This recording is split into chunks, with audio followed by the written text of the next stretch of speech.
Hey guys, how's it going? So today I thought that I would make a smoke sesh video. I haven't done one of these before. I tried to at our old place, but there wasn't a lot of room to film one. Right now I'm in our downstairs living room. As you can see, it's pretty basic. I don't really have anything down here right now besides a couple of places to sit, like chairs and stuff, and a couch. So today I'm going to be using my dry herb vaporizer.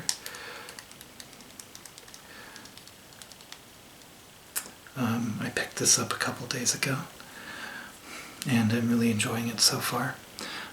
Before I continue, as a reminder, where I live, marijuana is legal for medical purposes for anyone over the age of 21. And I have a medical marijuana card for a couple of different conditions, which I might talk about. I'm not sure if I will, but yeah, I thought it would just be fun to kind of chill and smoke a little bit together. I don't like to get like extremely high. That's just not my thing. But I do enjoy just getting a little bit elevated sometimes, and an herb vaporizer is perfect for that because flower, which is just like the raw plant, is my favorite way to ingest. I've tried pretty much every other way you can, edibles, wax, dab pens, tinctures. I think the only thing I haven't tried is topicals, which are like products that you can like rub into your skin. But I don't really have a need for those. They're more for like people that have their medical cards for like arthritis. So I've never really tried them.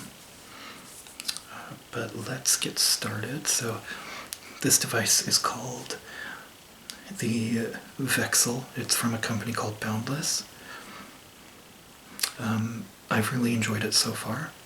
So it just looks like this.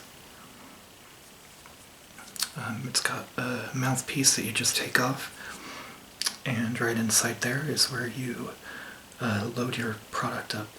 So I have my grinder here, and the strain we're going to be vaping today is called Blue Dream. It's a pretty old strain, so if you're into cannabis, you'll probably have heard about it before. It is a sativa dominant hybrid, and I am definitely a sativa guy. Indicas are a little too sedative for me. They also make me really paranoid, and I like to have a sativa, like a straight up sativa, and then a sativa hybrid for later in the day, because it won't get me as like hyped up as just straight up sativa would. So I have this Blue Dream, and then I have Jack Herrera, which is a straight up sativa, and I really like that. if I'm like doing chores around the house and I just need a little extra boost. So one of the conditions that I have my medical card for is ASD. You would know it as autism spectrum disorder. I've been diagnosed with it since I was 7. It's not something I talk about a lot because it really doesn't impact my life and like my ability to function to a crazy degree. I actually am a very social person, so I don't really have the like social difficulties that come with it. But I do have the sensory issues, where sounds and textures and things that other people might not struggle with, I have a really hard time with, and they can really mess my day up. So like I have to wear noise canceling headphones when I'm like doing the dishes.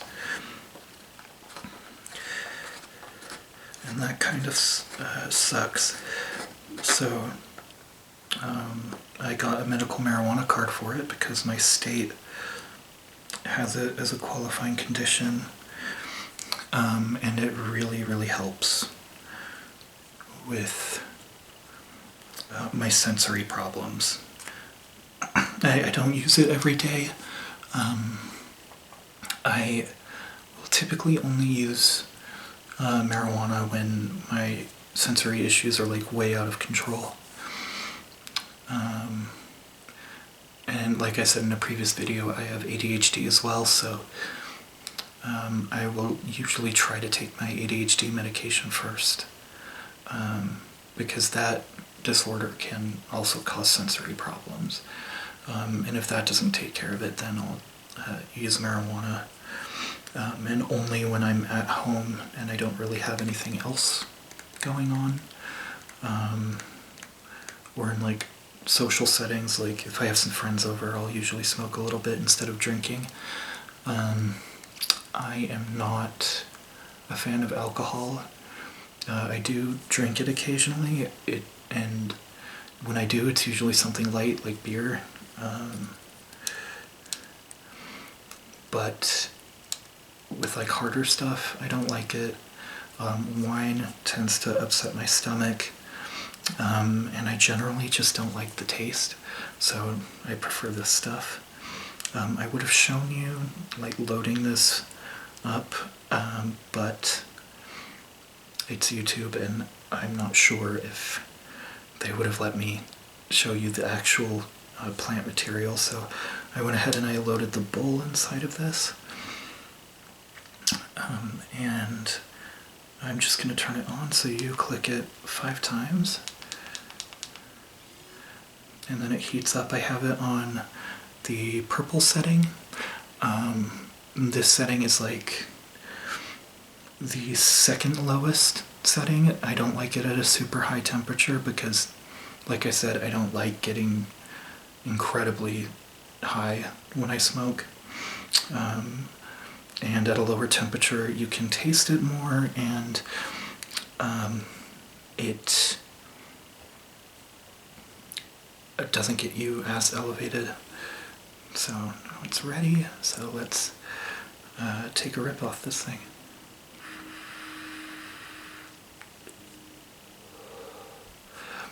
It doesn't produce a crazy amount of smoke, which is nice.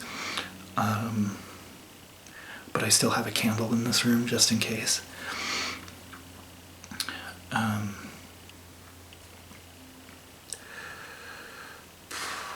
It tastes pretty good. It's not harsh.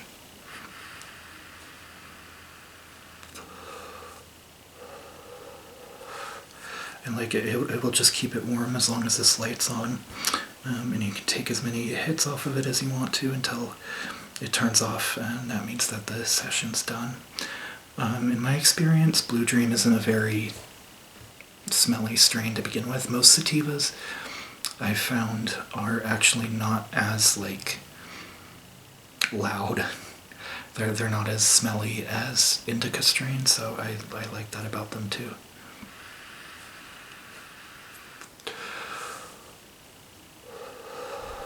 The other condition that medical marijuana helps with a lot is Crohn's disease. I have a very, sensitive stomach. I inherited that from my dad. And it can be pretty debilitating sometimes. It can hurt a lot. And this really kind of helps take the edge off without me having to go on a steroid like prednisone or something.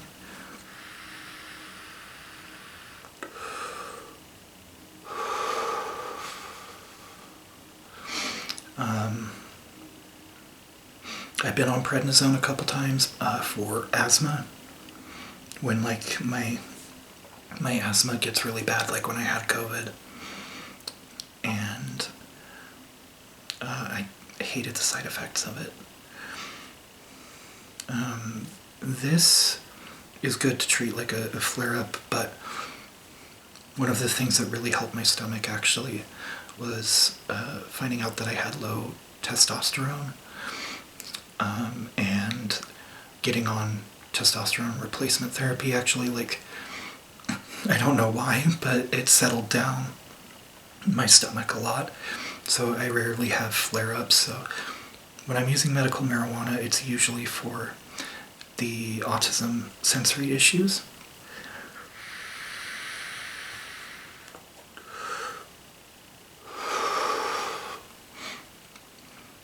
And if I don't want to use my Vyvanse, which I have for ADHD, I can use a very strong sativa strain like Jacaré or Green Crack, which I know that sounds like a really scary name, but it's not that bad, at least for me. And, I'll smoke a little bit of it, and then I can go around and clean the house. I guess because I'm neurodivergent, which means that, my brain works differently from everyone else's. Things that usually sedate people, like Benadryl or marijuana, those actually hype me up, they keep me awake. And then caffeine, if I haven't taken my ADHD medication, caffeine will actually put me to sleep. That's how I actually found out that I have ADHD, because I would drink a Red Bull, and then I would be out for the next hour because I had to take a nap after. And that's not just because of the crash. That was an immediate thing. I felt so tired after drinking caffeine. And I went to the doctor because I'm oh crap, what the hell is going on with me? I thought because my family has a history of diabetes on my mother's side and pancreatic cancer that there was something wrong with the way that I was digesting caffeine. So I went to the doctor to check that out.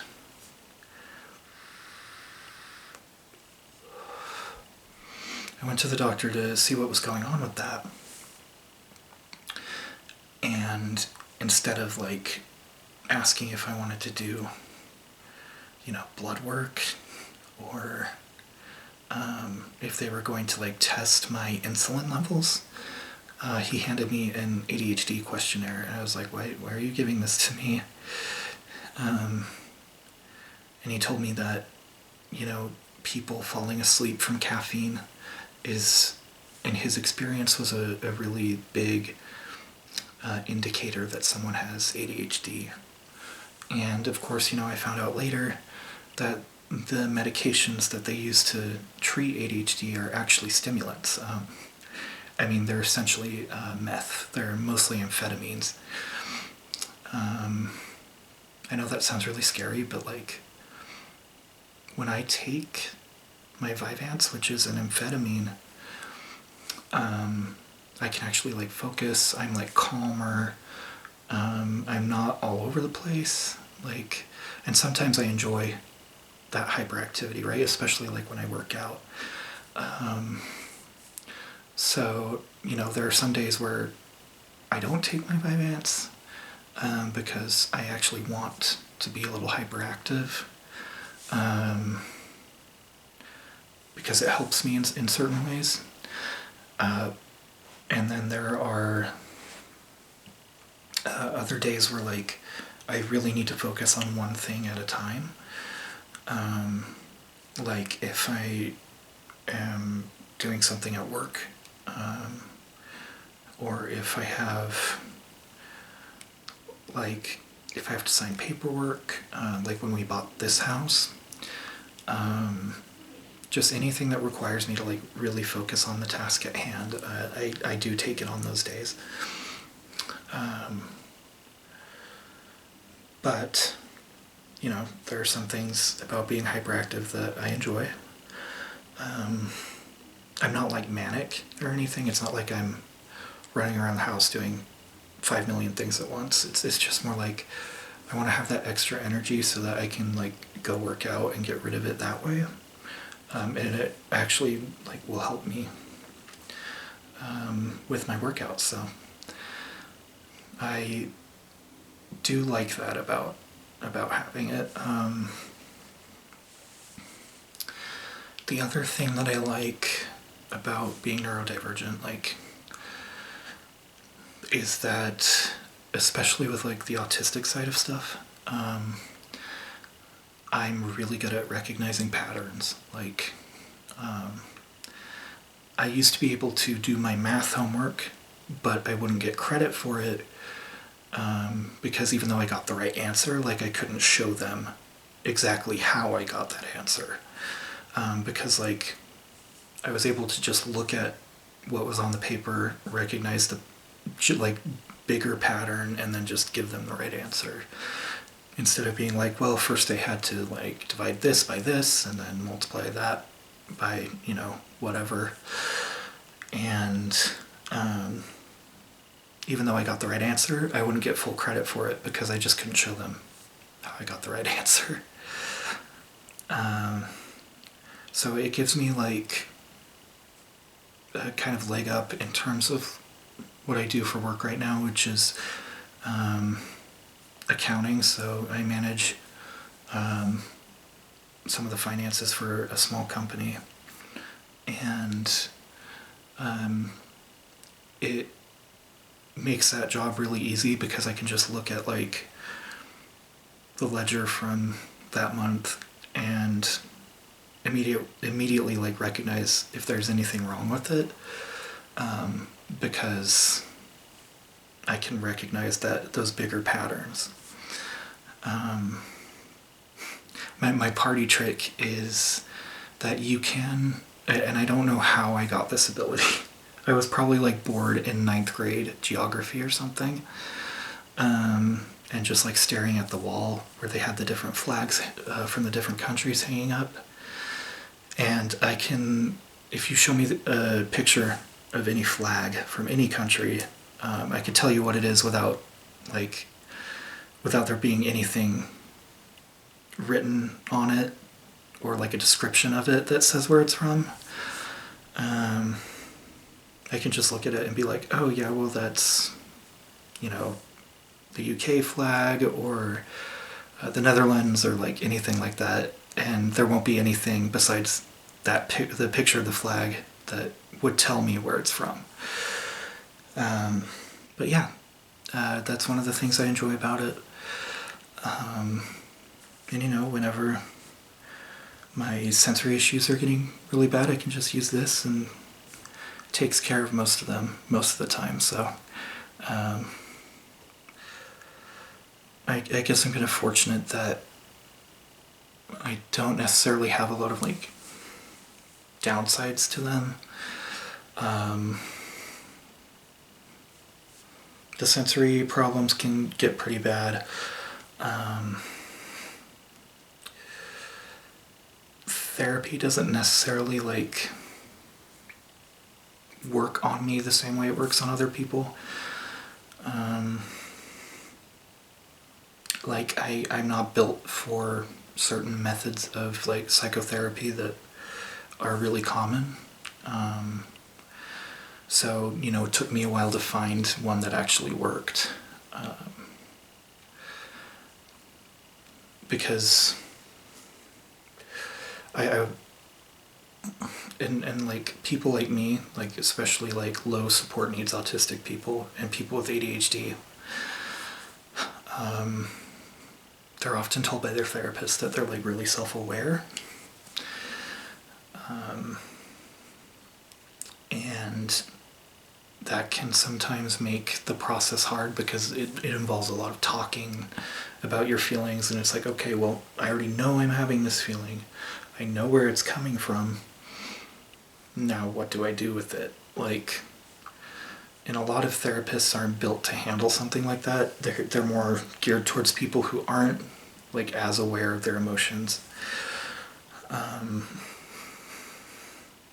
And that can make it difficult sometimes because you're already on step 3 and they try to start you at step 1. So that's something that was a little difficult. It took me a couple years to find a therapist that worked with me, and he is also neurodivergent like me, so he understands how kind of like everyone's different, but he kind of understands more how my brain works. So that's been really helpful.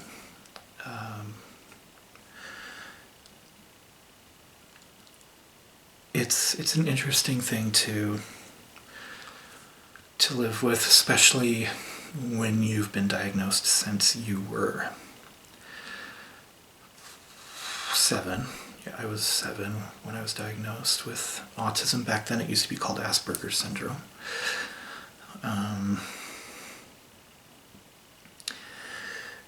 And, you go through a very different childhood. Even if on the surface you seem fine, a lot of the times they'll treat you as if you need more help than you do, especially in my case. I mean, there are certainly people with the same conditions out there that, need a lot more help. It's called a spectrum for a reason. And, for people like me who are basically just like really similar to how, kids my age were developing normally, right? I only had a few weird things about my development. Like I was able to talk in complete sentences when I was 14 months old. So that is a year and 2 months. There were things like that. Because again, there's the pattern recognition, right? The reason I was able to speak so soon as a child is because of my pattern recognition. Because I just listened to the adults around me all the time talking, and I was able to learn the language really quickly because I would just listen to how everyone else around me was talking and then repeat those sounds to myself until I got them.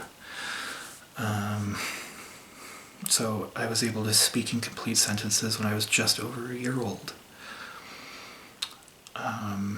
And then I would not shut up. Like, I would not shut up after I learned to talk. Like, it was always, Mom, Dad, what are you doing? Explain to me how this works. Like, it was probably really annoying for my parents because that is how I got my diagnosis. We were sitting in Mass. I was raised Catholic. And I would just not shut the hell up.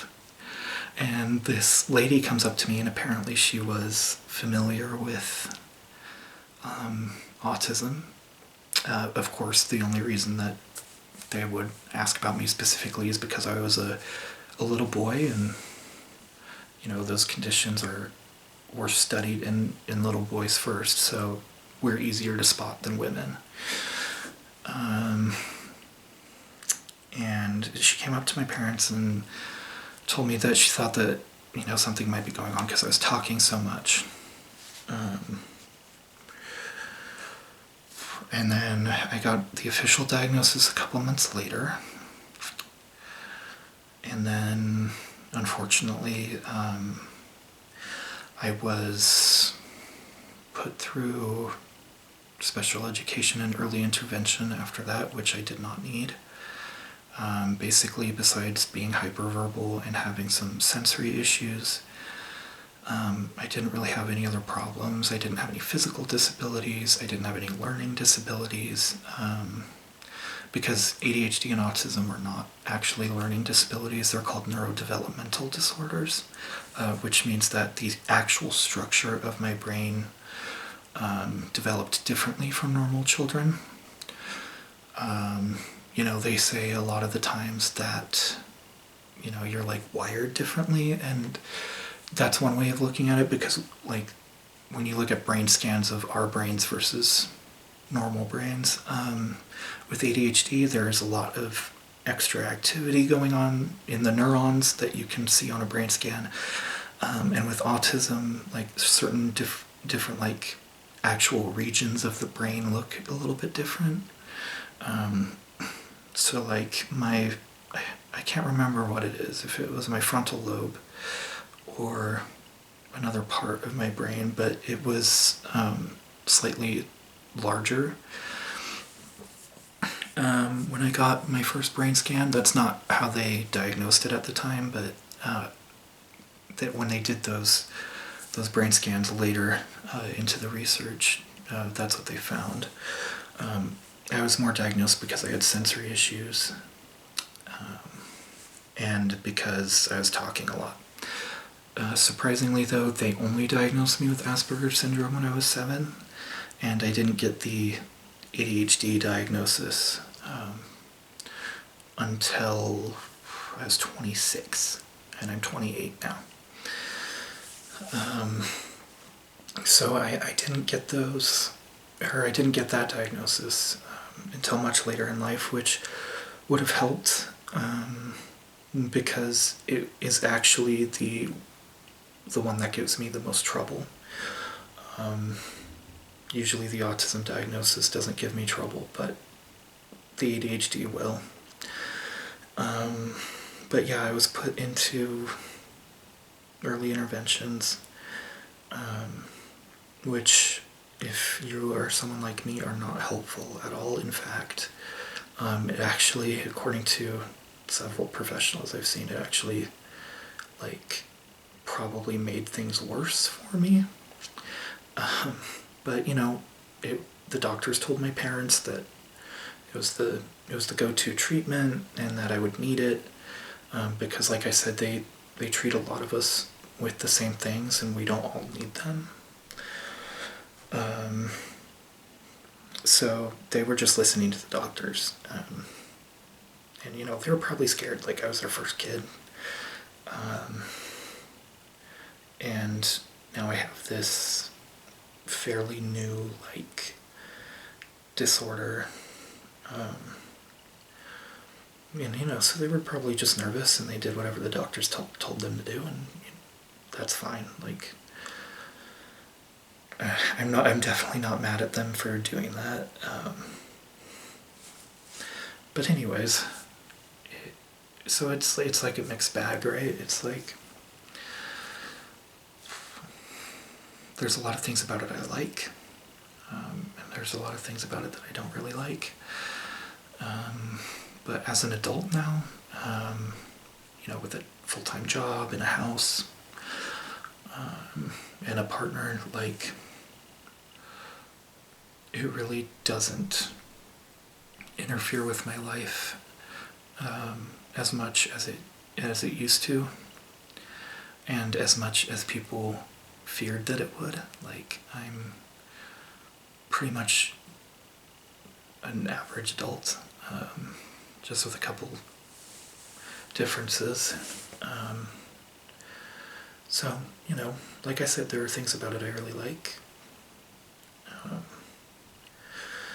and things that I don't really like,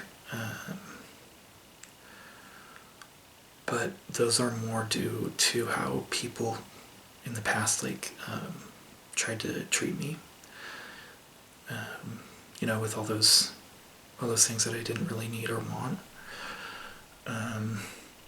So it's not exactly like the disorders themselves have had that impact. It's more how people treated me after I got diagnosed, which it wasn't like, I was never like outright bullied. But, you know, when you're separated from the rest of the kids your age, and put in different classrooms that to me were like so boring because it's like remedial stuff. So I just got bored more than anything.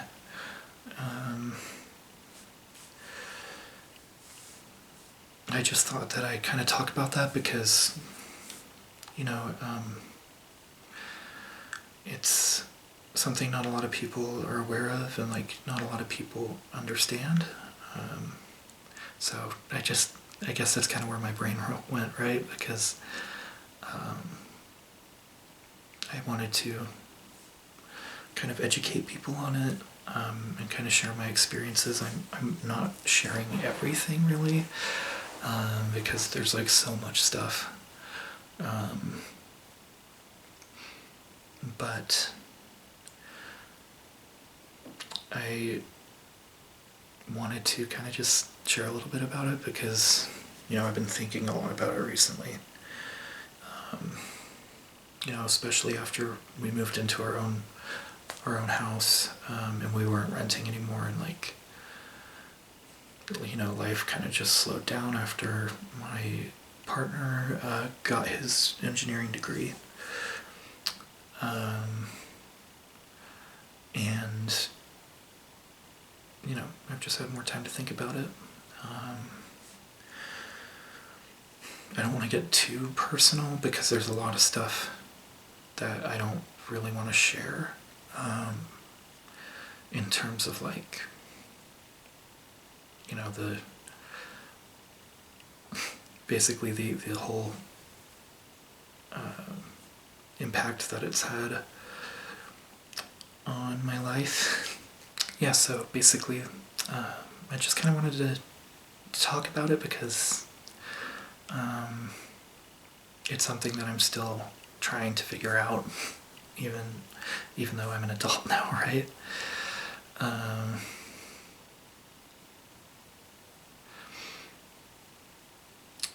It's definitely interesting.